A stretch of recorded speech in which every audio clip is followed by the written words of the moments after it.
Gotta watch everybody, it get tricky out here. Look both ways, it get busy out here. Better check the weather, it get sticky out here. It's heated out here, shit be on fire.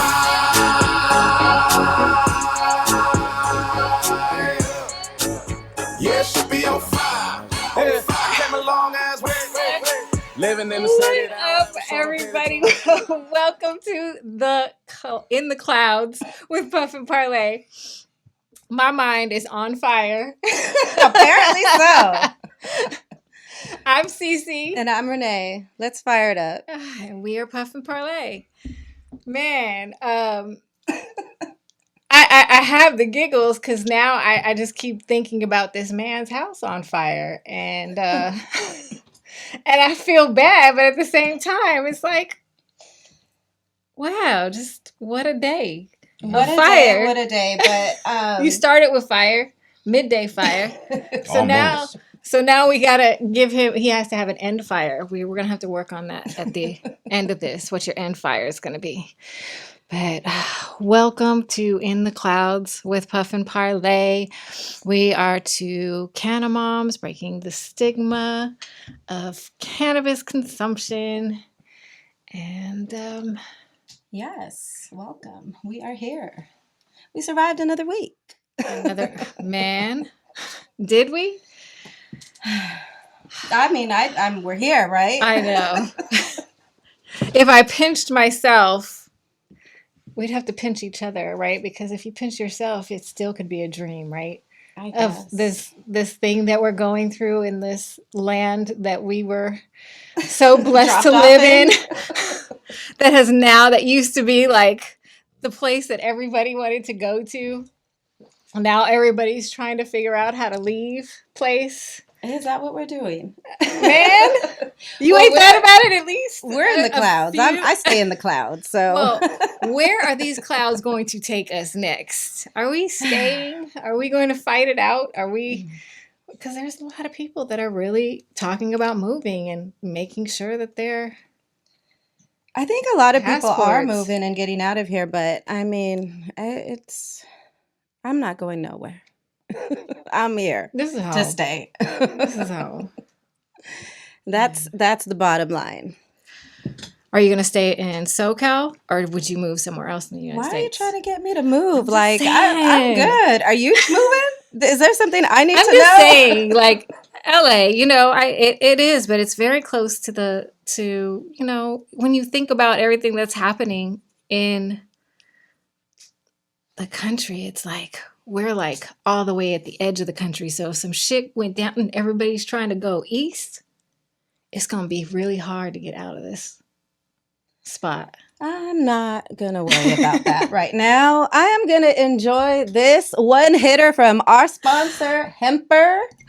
Gotta love, yes. Thank you, Hemper. Haven't, like, seen these are really hella dope. Like, one hitters, I kind of hit them a couple more times than once. I keep like repacking it, but they come in 2-packs, and like you just stuff them up. Like, these are like hella cool. Yeah, that's Just the quick smoke break around the corner. Especially, for mothers, we just need sometimes a lot of them. I kind of like love to sit in my smoke breaks though. That's like, especially being out now, like out of the green closet, I'd be like, I'm sitting back and enjoying my smoke. No more sneaking and smoking, but this is like a good when you just need a quick and little. it's a little bit tougher than just having a it's rolled up, and then in our purses it's not going to bend, it's not going to get all crazy, and it's like you don't perfect. even need it's perfect to like withhold and like Mhm. the packaging like being thrown in your purse. But when you're done with it, you just throw this out so you don't have the worry of the stank that stays in your purse, Yeah. So I'm with it. I don't know. I'm with these. I like them. I love the concept. We're gonna have to share some with our guest. Yeah, tell us about our guest. Okay, today. well, Let's number get one, into it.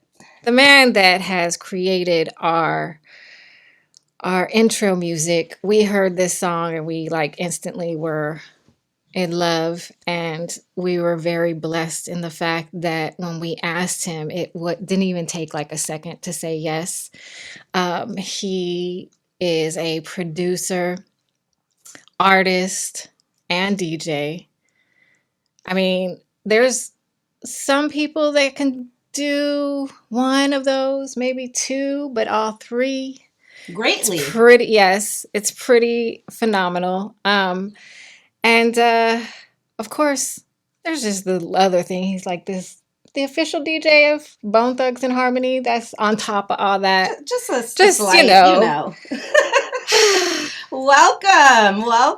Position. Thank you. What's happening? How you feeling?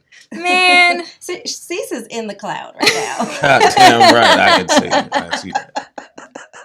You gonna smoke with us? I smoke a little bit.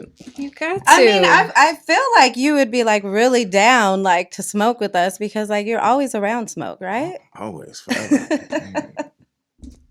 Now, when you are around smoke, do you prefer to be around a whole bunch of people, or you're just used to it now because there's what you do, there's always going to be people around and they're smoking? I'm used to it. Whether it's, a lot of people. Usually I don't like being around a lot of people, even though I'm around a shitload of people. Yeah. But, just my people. I feel that. We do. Just with my people and shit. But I'm always in the studio by myself or just with a couple other people just kind of locked in and shit. So, don't matter. As long as it's good vibes, I'm cool with it. Now, do you smoke to be creative or would you rather not smoke? Some people say different. Like some people do, some people don't. If I smoke in the studio, I got to be with people. Because if I just be in the house or in the studio by myself and I'm going to smoke, then I'm not going to want to do shit. I'm going to be on IG. I'm going to be calling people. You'll be bullshitting. Yeah, I'll be bullshit like a motherfucker. By the time I look up, I'm like, oh shit, it's 3 a.m. I'll do this tomorrow. Well, that's good. You know that about yourself, though. Yeah. So you don't even smoke it when you know it. You're by yourself. It's like, no, I gotta stop. I got shit to do. Yeah, I don't even do that when I'm about to get on stage. Like, no, I don't drink. I don't smoke. I do it halfway through the show. Okay, because you know where your spot. Yeah. So by the time it ends, like, okay, yeah, I'm feeling good. Showtime. Yeah. That's when showtime starts. Yeah, real life. But yeah, I usually calculate all my little shit. I don't know why. Maybe trying to be responsible. That's good. Yeah. You know your level. Wow. That's where responsibility behind a stoner. Yeah, right. Who would have thought? Who would have thought some shit like that? That's phenomenal. I like that word y'all use, cannabis. Thank you. Yeah, that's some fly shit. I'm like, oh shit, okay. Mama gotta have a life too. Right? I mean, there's a lot of us out there. There is a whole community of cannabis. Surprised. We were really surprised. We had no clue there was like a whole community beyond like us just wanting to like get out and share our stories and break stigmas and just be here sharing. That's right. Nothing wrong with that. Shit. Eating on bullshit while you getting high. Eating on cookies. Cookies. This one is the one that brings the bullshit. I bring it, but nobody eats it. Nobody ever eats it, so I don't even like apples and fruit or something. Well, no, I have brought other stuff before and nobody eats it, so then I end up eating it, and then I have to go get some other stuff. I was like, nobody's gonna eat it. No, because nobody was eating it, so I just was like, just get it just in case. And then, of course, you're the one person was like, you got something to munch on, and I'm like, cookies, and you don't want cookies. I'm like, damn, who doesn't want cookies? I mean, I love cookies, but I'm not on this camera. So you opted for chips. Yeah. He's like, I see the chips right there. A little safe space right now and shit.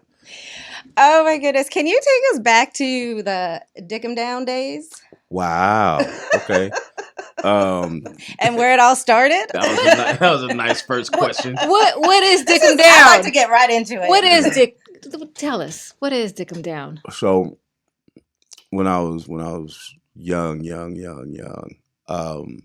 some family members of mine started a clique called Dick 'em Down. It was just a bunch of young niggas. Like, how old? Me, I was young. I was probably like 12, 13. Everybody else was probably like in their 20s and shit. Shut up! Yeah. And it was just something that just started. I think we was like 30 deep. And everybody had all family and friends. Family and friends, yeah. And everybody had like little sex names and shit. And they'll like play little games like, okay, if I point to this female, you have to go get at her, some shit. Just, little nigga shit, fly nigga shit. That's it. The crew. Yeah. And is that where? And would they send you off often? Yeah, because I ain't gonna front. I was like, I was shy. I didn't they put you in position? Yeah. real life. I didn't know how to get at females. I was a scary ass nigga and shit. So they were like, no, get your ass out there and do this. And I'm like, okay. So they taught you the game. Yeah, real quick. Yeah, facts. That and this female I used to fuck with, that bitch taught me a lot. Oh. She was like old though. I was gonna say, was she older? Yeah. She was like 10, 11 years older than me. I was like, how old? Okay. I was like 15, 16. See, I'm finding more and more guys having these stories of having that woman in their life. I want to know. I wasn't supposed to be the woman in my life. I broke the DMD code. Cause like, was that one of the policies? Yeah, the codes. They found me a bitch that knew how to suck dick and make biscuits from scratch. Oh, the perfect combo. I didn't know what to do. I was like, I ain't never going back home. But at that age, she could have like. At that age, did that just like blow your mind at that age, so young? How did anybody else compare after that? What you mean about the female? Yeah. If you start with something like that at a young age. After that, it just got kind of normal because the word just kind of got out that I was messing with this older female. Yeah. So then all the older females came and found you? Yeah, it was just weird. It was weird. Now that I'm older, I think about it. Yes, yes. I even told my mom, I was like, how the fuck you let me fuck with this old ass? Damn. We need to have a conversation. Yeah. Did you not know? It's like, shit. Nah, man, I didn't get deep with that. It just got crazy. But wow. Yeah. And how old were you when you first started consuming cannabis? 12, 13, same. Yeah. Okay. Yeah. So around the time, did she show you that too? No. My Who cousin showed you that? My cousin Tamika, rest in peace. She ended up rolling a joint, and she had already been smoking, and she just was like, "Here, nigga," and I was like, "Oh, all right," and just went to the back. That's when I was like listening to music or whatnot. I think I was like listening to Outkast or some shit. I don't know. And yeah, I just came back. I just remember coming back to the living room smiling like heavy. So it was a good time. Yeah. She was like, "Nigga, sit your ass down." Like I couldn't stop fucking smiling and laughing and shit. So yeah, been smoking for a long time now. So did you smoke regularly after that, or did you kind of ease into later in life? You had different experiences of not smoking, or just from then until now? I smoke. I ain't no heavy smoker. I drank a lot more. Gotcha. You know what I'm saying? But like, combination of both kind of keep me like cool and relaxed. Well, you got your own drink. Goddamn right. Tequila. Okay. Say that. Tell us about it. Yeah. Well, I got my own tequila called Solo, powered by Solo, the Position edition. Blanco, it's a liter from Jalisco, Mexico. Okay. Yeah. Okay. So it's dope, man. Go to imposition.com. You can get that shit. It's in a few stores, and I want to say Rialto, West Covina, even got one in Arizona and shit. Yeah. Wow, so you are out there. I'm working. That's it. That's good. Do you feel like alcohol is more your speed than cannabis? I'm a functional alcoholic. You completely admit that. You're like, good. You're like, yes. No, I ain't gonna go that far. But no, I definitely function better drinking. Smoking, like I said, man, I'm chilling. Like, I just get extra laid back and I just want to just chill out. Well, I find some people do like, when they do go out, if they are consumers as well, they'd rather have some drinks versus smoking because it makes them tired or lazy, or Yeah. I mean, as long as I'm moving, I can smoke all night. Okay. Like, I just can't just sit there and smoke. Then, yeah, I'm out. I'm asleep. So you combo too, though. Yeah. The alcohol and smoke. Yeah. Pretty good at both. And at this, and you know, obviously not trying to ask your age, because I'm a gentlewoman. All right. We are of a certain age. Even at this point in your life, waking up everything is like, you're still good waking up, no hangovers, no nothing. Yeah, I mean, you know, when I go too far, every once in a while I get a hangover. But dealing with who I'm dealing with Bone Thugs and Harmony, you got to shake that shit off fast. Cause you got back onto the next like thing. We to the next show, we somewhere else, we doing something. So getting on a plane with a hangover is the worst. Yeah. Oh, I've had to do that. Super bad. I remember being on a plane one time. I think we was going from Vegas to Utah or some shit. And I remember mixing Patron with champagne. And luckily I was sitting in first class, like right in the front. And the stewardess, the little flight attendant, she just seen my whole face pale. She was like, yeah, she like, I know that look. She was like, it's cool. And the cold part about it, she was like, bathroom open. And when you finish, I'm going to be right behind you, because she was hungover too. So I was like, so we was like taking turns and shit. That shit was crazy. Oh, wow. Yeah, I can't do it. I can't do it no more. We can't do it at all I used to love anymore. to drink. Like, let me tell you, I think I had to stop though, because I didn't know when to stop drinking. Like, I just kept going and going and going, and the hangover that comes with that is like, ooh, not fun. Yeah, I don't get that many hangovers. You're lucky man. Yeah, because man, when I say we go through bottles, it's crazy. But you know, that's just that living that rock star life with Bone Thugs and Harmony and whatever. So, and they've been doing it for so long. It's, you know. Have you seen, what's the craziest thing you've seen backstage? The craziest thing I would never tell you. I was gonna you say, can leave like, out you names. can't say it, but leave out names. Tell it. You gotta find a way to tell a story and leave out the names. I mean, I see like you already know who's gonna be there though. Half the people that are there. So this nigga talking too much. Cut him from the podcast schedules now. No, but I mean, you it all becomes like normal. You know what I'm saying? Like, what's crazy to other people is normal to y'all, like, backstage life. Yeah, you know, yeah. Like, you know, like females leaving a dude for somebody in the camp, and right in front of him. Right in front of him. No. Yeah. For the moment, she got to go home, doesn't she? The surprising part is when, like, I remember it was me and a couple other people, and this dude was like, as long as I can tell my people that my girl slept with one of the Bone Thug members, I'm cool. Yeah, like, hey, goddamn, all right, whatever. See you later. Wow. I'm appalled. What? Who does that? Somebody. Probably several somebodies, I'm assuming. I mean, dang. But then there was a time where, like, I remember being in Kansas City, right? And we did a show at a strip club. And it was me and a couple of the homies. And one of the homies, he was about to pull this little, we thought she was a stripper. Mm-hmm. And this dude, he was just talking to us all nice the whole night. And was like, yeah, man, you know, my baby this and this. And yeah, she, you know, she got me hooked. And I was like, oh, okay. And she comes in the room. She sits on the homie and shit. And he like, yeah, that's my baby right there. I'm like, what? All right. Cold part about it, we on our way back to the hotel. She jumped in the car with us and leave. To leave with y'all? Straight to the hotel. And did he come pick her up?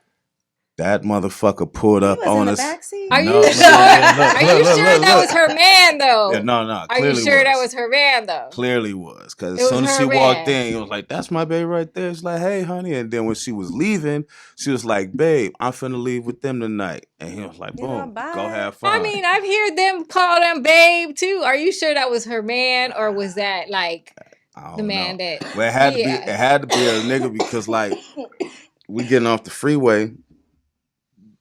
And I ain't gonna say the nigga name, but he was passed out drunk, like on the passenger. I'm driving, and the dude pull up, and we get to the exit of the freeway, And a nigga pull up and a motherfucker in a minivan on us. And the nigga was like, yeah, I think y'all should let her out or I'm going to take somebody's life. I was like, what? What? Like, he let her get. Oh, well, not let her. First of all, no, he let her get in. He said, "Boom, have fun." He didn't let nothing because she can go where she wants to go. Let's start there. But he should have just left instead of. Nope. That nigga pulled a little pistol out and was like, "Nope, let her out." And the homie got scared. She was in the back seat with him. Like, bitch, get your ass out. Oh, yeah. And then he just slapped the shit out the bitch. And I was like, oh, this nigga serious. And then he turned around. Oh, my goodness. But then the nigga turned around. I was like, I'm sorry, I had to see this. I was like, no, y'all didn't help her. It's not their fight. It's not their fight. Oh, my God. Oh, that's a lot. Let me. That was a lot to take in. Well, what was learned there? P, what was learned? What was the lesson there? Niggas is tricks and bitches ain't shit. You know what? I stand by that. We from a different time, folks. If you guys tuned in to hear something PC, this is the wrong spot. It might for be. you. It might be. Okay, having gone through all that, you are now a dad. Yeah. And you have children of your own. Yep. Boys. Yep. How old? 14 and 15. Okay. Has the cannabis talk came up with them yet? Nah. They just luckily they're not really into that. Are they aware like Bone Thugs and like all that, do they ask? Because our sons, let me tell you, they ask questions. They want to know what's this. Davis just this morning, he asked me, how much y'all pulling right now with the podcast? I'm like, well, hold up. Like, what? I had to check him. Like, excuse me? Yeah. They want to know. They want to know, and I think it's, some. So do they think you're cool or do they think you're a dad? Yeah.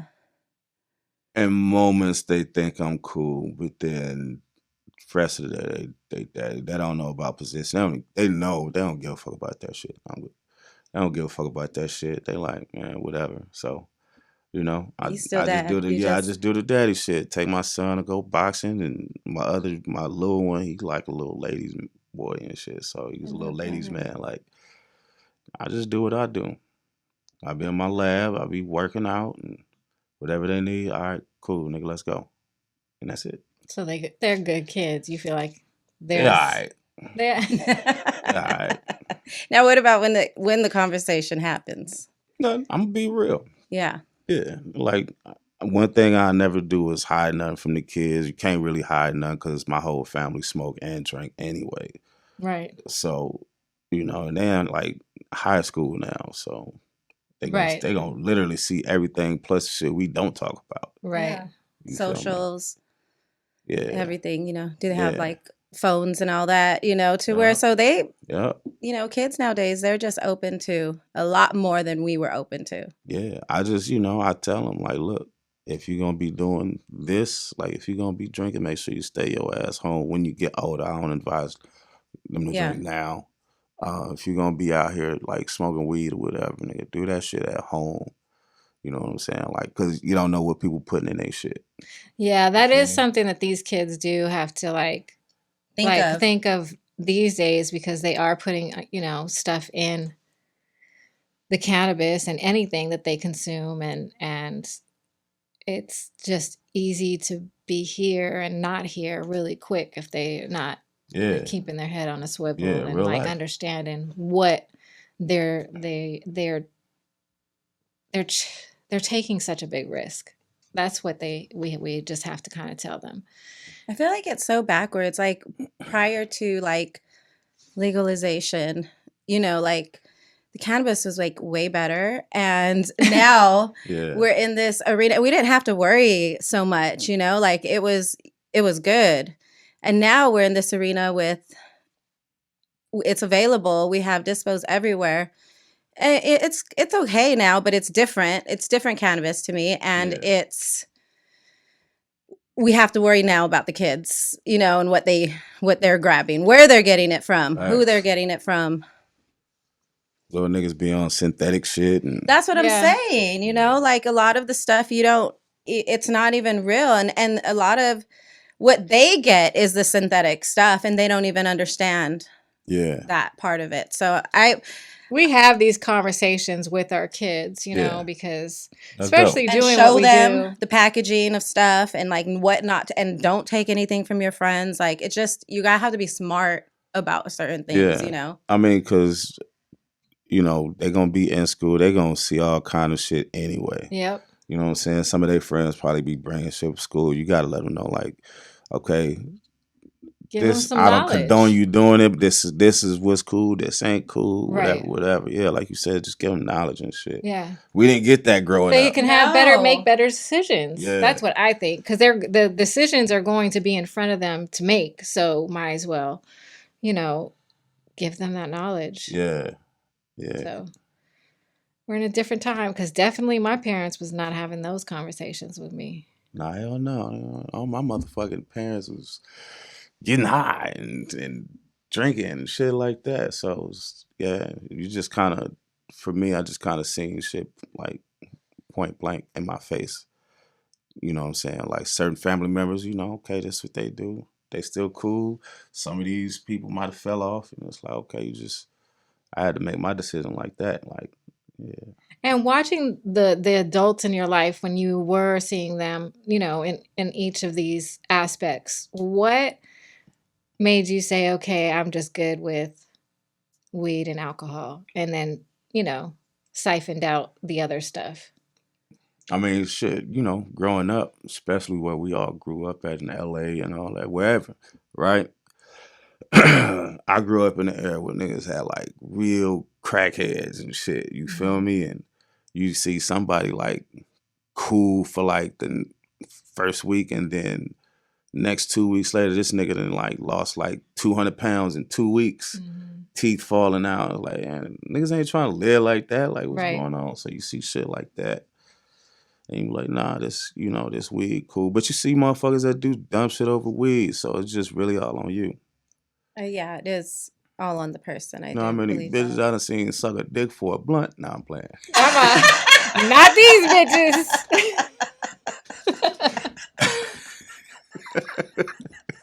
Oh my God. What kind of weed do that? That has to be some good. Y'all crazy. A blunt?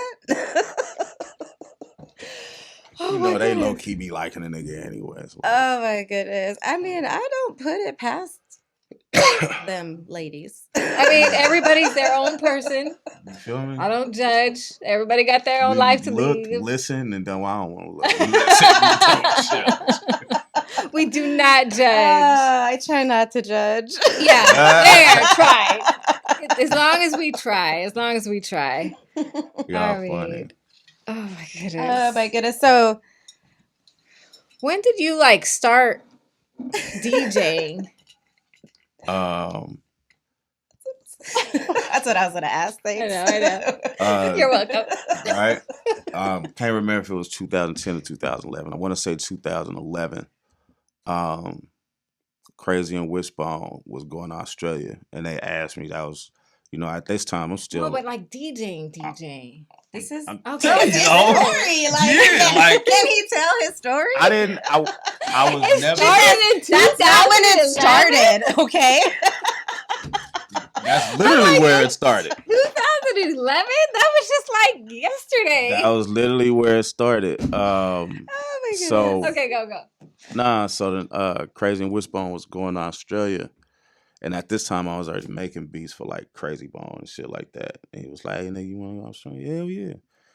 And you want to what?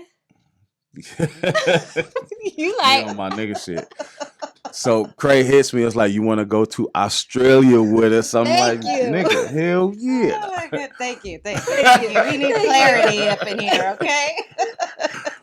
And I was like, "All right, cool." So End up getting my little passport or whatnot, but he didn't tell me that they didn't have a DJ, so they needed a DJ going to Australia. So I get to the airport, they're like, "Hey man, you know how to work this?" I'm like, "No." So you didn't know you were gonna become a DJ? No. Oh. Wow. I was never a DJ before Bone Thugs and Harmony. Shut up. Yeah. So wait, how did this? How did you feel in that moment? Go? Like a DJ? Like a DJ? Yeah. Okay. Well, please carry on. The first time? That's pressure. Well, like a show? A show. The day of. Like, hey, man. I love this. I absolutely love this. Still their DJ. The inspiration behind this is phenomenal. And he's like still their you DJ. never know what you're gonna stumble upon. I mean, and be like forced to do it. Like, what were you gonna say? No. So, am I allowed to say your name? Yes. So, absolutely. Poetess, you know you've been in hip hop for the longest, right? So you heard about this shit called the instant replay machine. So they gave me that. It's like a little box like this with like 50 buttons where you can just hit and play music and shit. So that's what they was using at first. And we get to the airport and the nigga Crazy Bone was like, "Hey, you know how to work this?" I'm like, "Hell no." Wishbone like, "Well, you know how to make beats, right?" I'm like, "Yeah, but this ain't no beat machine." And I'm like, "Man, you got it. You cool." So get on the plane. It's a whole 15-hour flight. What was going through your mind?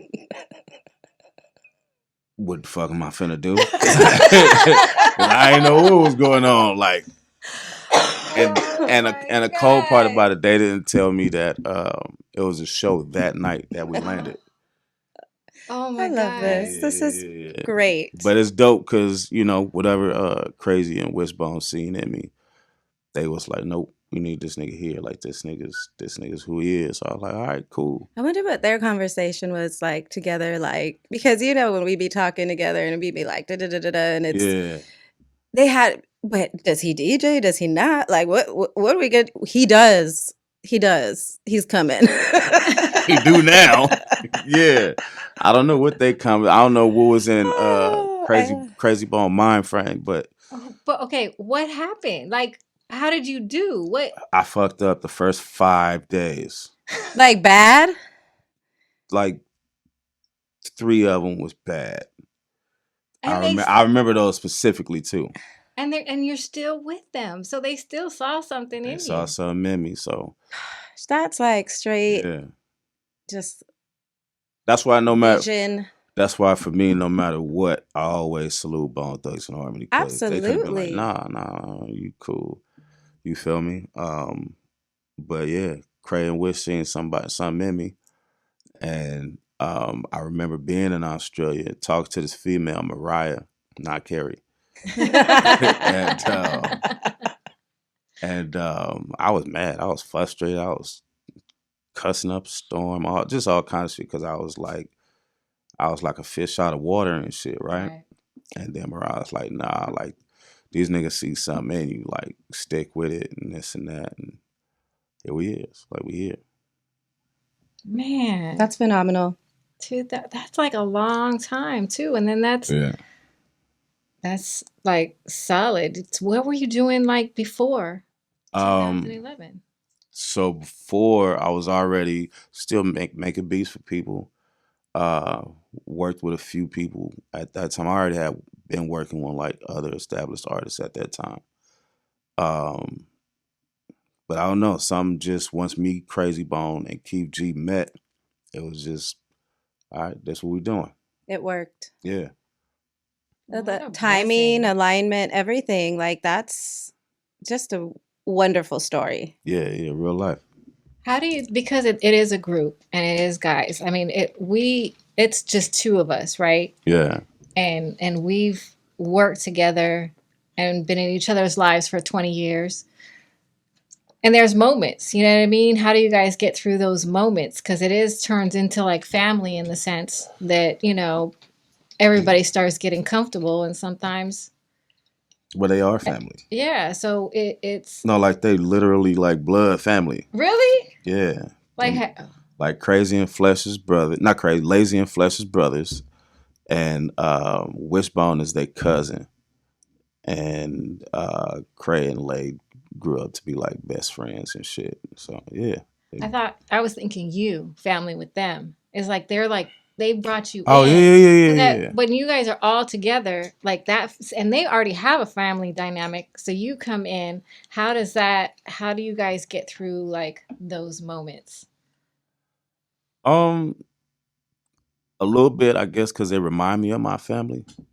You know what I'm saying? Cool as hell, big ass heart. You know, sometimes dysfunctional, but that's all of us, right? Right. So, and they know how to make you feel like family and shit at the end of the day. So, you know, I just cool. As long as I be professional with my shit, you know, it's all good. And then, you know, having to go around the whole motherfucking world, the planet with these dudes. So, Yeah. You learn to adapt. And Yeah, a lot of cannabis. That always helps. right? A whole lot of cannabis throughout the years fucking with these dudes. How do you guys deal when you guys have to perform in places where it's not like you're not supposed to smoke? Do you guys, because you guys are artists, you guys do anyway? Not when you're in Indonesia, you can't. So when Certain that happens areas. and everybody has no cannabis, how is the mood amongst everybody on the crew? Just chilling. Chilling? Yeah, just chilling. People have been doing that for the longest now, so you know, you learn how to get through it. You go through, like I said, you get caught with a joint in Indonesia. That's your life. It's your life. You out of here. It's your life. Out of here. So that'll sober you up. That'll get you like, I'm cool for this time period. I'll tell you another story, but I'm gonna say it off camera with that. Oh, you are? Okay. Yeah. Okay. We're gonna have Dealing with cannabis.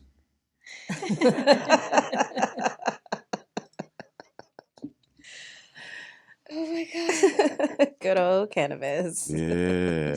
It brings people together. It does. It does. And a little bit of alcohol, a little shot or two. From time to time. That tears me apart from people. Really? Fuck you, get your ass out of here. It Get away from usually me. does end like that. Yeah. So it don't work for me. Y'all funny. Well, thank y'all for having me on this platform. No, thank you for coming, because not only thank you for coming, thank you for the song, because we sometimes live in a delusional state, but that's what gets us day to day, you know, through some things. Yeah, real life. And we were like, we're just gonna call Position and ask them for the song. It worked Looked with like what your we were delusion- doing. your delusion was right. Are you down to hit a bong? No, No. but I'll try. Oh. Really? Well, you don't have to hit it, but if you want to. Pick. Okay, if you were to pick any of these pieces, Y'all just want to see me cough my lungs out and shit. just I'm even fucking if with you don't smoke it, if you were like to be drawn to a piece, what piece on here are you really drawn to? You don't have to smoke from it. I'm looking at that bus. I love it. Bus, Yeah, I'm like, that's crazy. It's like the carrot. It's like when you're on tour. Yeah, that's crazy. It's like those old VW bugs. You see, it's got clouds in it too. Yeah. I think that's the perfect. Scooby and Shaggy gonna be coming out that motherfucker in a minute. I'm saying. Oh my God. Okay. That comes with our Hemper question. Since you picked the VW bug. Yeah. Go ahead. Okay. You don't have to hit it if you don't want I'm not. to. But I like So it, you though. can check it out, you know? Isn't it cool? Yeah, I like that. Give me some They're Scooby. in the clouds. Eat some Scooby snacks after this. Some Oreos. Yeah, There you see, go. Oreos. There you go. So the question is, if you punch yourself Mm-hmm. and it hurts, are you weak or are you strong? Mentally, you probably weak as a motherfucker. Yeah, Yeah, because it's like, how you not gonna take your own punch? that's true. I didn't even think to go to the mental. Yeah. Fuck, I'm gonna tell myself, ow, nigga, that hurt.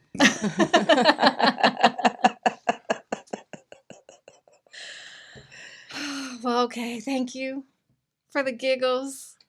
Now we all got the munchies. Now we gotta go Definitely have to go Facts. eat. because Yeah, funny. the chips and the cookies are not going to suffice. Thank you for blessing us with that story. It was very inspirational. Stories. And don't forget, you still got another one for us. Yes. Yeah. Where can everybody find you? You can find me anywhere. Pozition. That's on my Instagram. I still do Facebook. I might do Snapchat. TikTok is Position. Everything at Position. Spotify, Apple Music, everything is the same. You got some new music coming out. Goddamn right. Oh, and you can go to my website, IamPosition.com. Definitely got some new music coming out. The album is coming real soon. So that album is crazy. I got 2 albums actually. I got a rock album and a rap album. So we got to hear a couple. Yeah. We happy. Yeah. We're excited for you. Too Far Gone coming out. That shit crazy. Well, It's going to be dope. It is. It is dope. Goddamn right it is. Say that. It is. Damn right. Y'all funny as shit. Thanks for coming through, and thank you all for coming through. Catch us in the clouds. Like, subscribe. Puff and Parlay. We on fire, bitch. Nah. puffandparlay.com and at Puff and Parlay on all social media. And we will see you on the next one. Peace. Gotta watch everybody, it get tricky out here. Look both ways, it get busy out here. Better check the weather, it get sticky out here. It's heated out here. Shit be on fire.